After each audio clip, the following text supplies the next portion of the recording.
The breaking news last night from the New Yorker. I'd already heard that the Pete Hegseth nomination was in grave danger from my sources inside the Senate. Grave danger before a letter that dropped this weekend and before the whistleblower news that came out late last night from the New Yorker. There was a real pattern being tracked out and fact-checked about his behavior. And now Penelope Hegseth, the mother of Trump's defense secretary Pete Hegseth, told her son he should, quote, get some help, and accused him of abusing multiple women in a newly unearthed email from her back in 2018. The email was obtained by the New York Times from another person with ties to the family. In it, Penelope wrote in part, "You are an abuser of women. That is the ugly truth, and I have no respect for any man that belittles, lies, cheats, sleeps around, and uses women for his own power and ego." NBC News has not independently obtained the email. The message was sent in the midst of an acrimonious divorce from Hegseth's second wife, Samantha.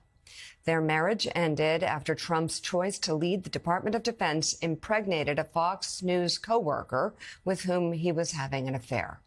In an interview with The Times on Friday, Penelope Hegseth defended her son, saying she disavowed those sentiments as well as apologized in a follow-up email. She told the paper, "It's not true. It has never been true," adding, "I know my son. He's a good father, husband." We'll read the full original email in a moment. Hegseth's lawyer declined to respond. Trump's transition team provided a statement saying it was shameful but not surprising that the New York Times is publishing a story about one out-of-context snippet. The entire purpose of this exercise is to malign Mr. Hegseth. The email comes as senators weigh the potential impact of a 2017 sexual assault investigation against him that has come to light. No charges were filed in the investigation, and Hegseth has maintained the encounter was consensual. But in 2023, he paid his accuser an undisclosed sum as part of a settlement agreement. Meanwhile, a new piece on Pete Hegseth was just published in The New Yorker about a whistleblower report and other documents suggesting that Trump's nominee to run the Pentagon was forced out of a previous leadership positions for financial mismanagement and sexist behavior and being repeatedly intoxicated on the job. It reads in part, "A trail of documents corroborated by the accounts of former colleagues indicates that Hegseth was forced to step down by both of the two nonprofit advocacy groups that he ran, Veterans for Freedom and Concerned Veterans for America, in the face of serious allegations of financial mismanagement, sexual impropriety, and personal misconduct." A previously undisclosed whistleblower report on Hegseth's tenure as the president of Concerned Veterans for America from 2013 until 2016 describes him as being repeatedly intoxicated while acting in his official capacity to the point of needing to be carried out of the organization's events.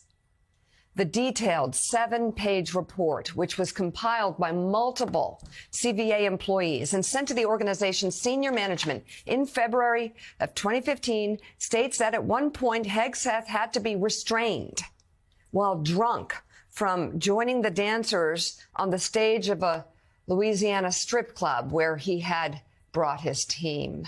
The report also says that Hegseth, who was married at the time, and other members of his management team sexually pursued the organization's female staffers, whom they divided into two groups, the party girls and the not party girls, The New Yorker continues. In a separate letter of complaint, which was sent to the organization in late 2015, a different former employee described Hegseth being at a bar in the early morning hours of May 29th, 2015, while on an official tour through Cuyahoga Falls, Ohio, drunkenly chanting, "Kill all Muslims, kill all Muslims."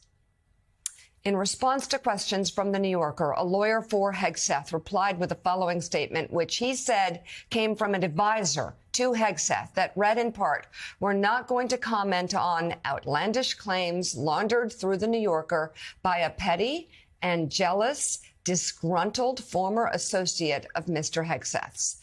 The New Yorker also notes that Hegseth has been open about resorting to alcohol during a period in his life when he had returned to the U.S. from active military duty and felt lost. NBC News has not seen the whistleblower report or letter of complaint cited by The New Yorker. More quote from The New Yorker. The whistleblower continued as if in disbelief, quote, "A Fox News contributor with the rank of captain in the National Guard and the CEO of a veterans organization in a strip club trying to dance with strippers," which, of course, as the whistleblower reports say, from 2015, he had to be dragged off stage. Let's bring in right now the former Supreme Allied Commander of NATO, retired four-star Navy Admiral James Stavridis. He's an international analyst for NBC News. Mika's going to read the letter from Pete Hegseth's mother, which aligns with much of what is written here. She wrote that in 2018. He, of course, had an incident that was reported on about another event he went to, which led to accusations of rape, but also, again, reported drunken behavior, screaming out in the courtyard of this event. And there's so much to ask, but we've been talking about Pete Hegseth for a few weeks now, that even if he were Atticus Finch, the character of Atticus Finch, he would not have the abilities to run the most complicated, biggest bureaucracy, most powerful bureaucracy in the world.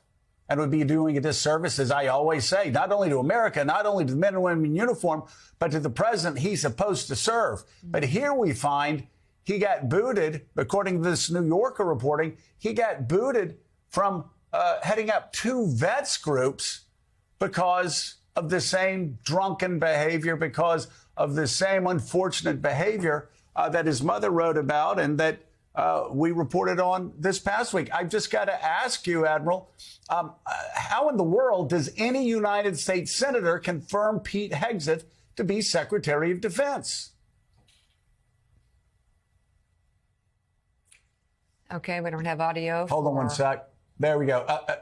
Let's try that again, and I'll. Yeah, my fault. My bad. The question is, again, given everything, how does any United States senator, Republican or Democrat or independent, vote for Pete Hegseth to run the Department of Defense? I don't see it. Let's break it down into three items. One is this package of character issues, and it's the entire parts that you've talked about. There's just too many there for any rational observer to say, oh, that's a disgruntled employee, or that's somebody who he worked with a long time ago. These are recent. They're fresh. His mother's comments. My mom is watching today. Your mom's a pretty good source on most of us. I think all of that is almost in and of itself a character issue that's significant. Secondly, you haven't mentioned it, but his comments about women being unqualified to serve in combat. I've commanded women in combat, a lot of them, including as a young captain of a ship with a mixed gender crew that went into combat, to aircraft carrier strike groups, to NATO itself. Women are 20% of the Department of Defense, and they have performed well in combat. Those comments alone, I think, would be pretty close to disqualifying. That's kind of a policy piece.